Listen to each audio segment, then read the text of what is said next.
Olá,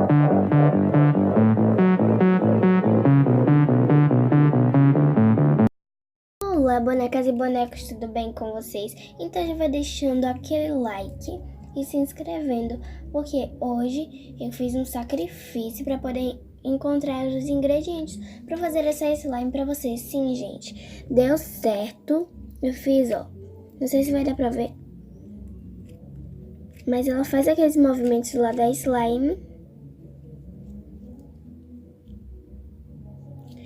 E ao passar do tempo, claro, todas as slimes ficam duras. Agora não sei, vou descobrir uma fórmula no YouTube, né? Porque eu já aprendi essa slime no YouTube, só que, desculpa, eu não lembro o nome do canal. Então, infelizmente, não vou poder dizer o nome do canal. Bem, vamos aos ingredientes. Os ingredientes. Para quem não entender os ingredientes, vai estar na descrição. Bem, o primeiro ingrediente vai ser um recipiente. Pode ser qualquer recipiente. O segundo é algo para mexer. O terceiro é água.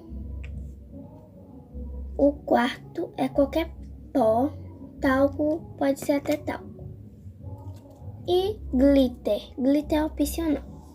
E principalmente, gente, uma coisa que se chama cola. Tem que ser cola branca. Cola de isopor não funciona.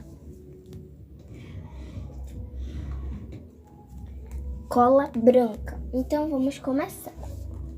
Eu aconselho a vocês não fazer muito essa slime porque ela endurece rápido.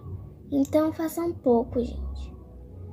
Mas se vocês tiverem aquele tubo de cola gigante, vocês podem fazer.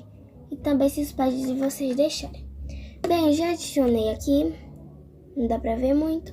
Mas vamos ao próximo ingrediente. Se vocês quiserem, vocês já vão logo adicionando o glitter. Lembrando, gente, é opcional.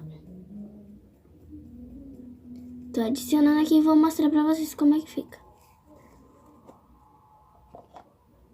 Olha como fica bonito.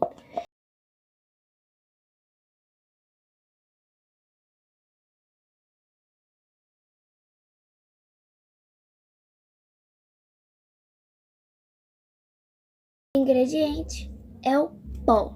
Mas antes vocês têm que botar um pouco de água, porque tem que botar água.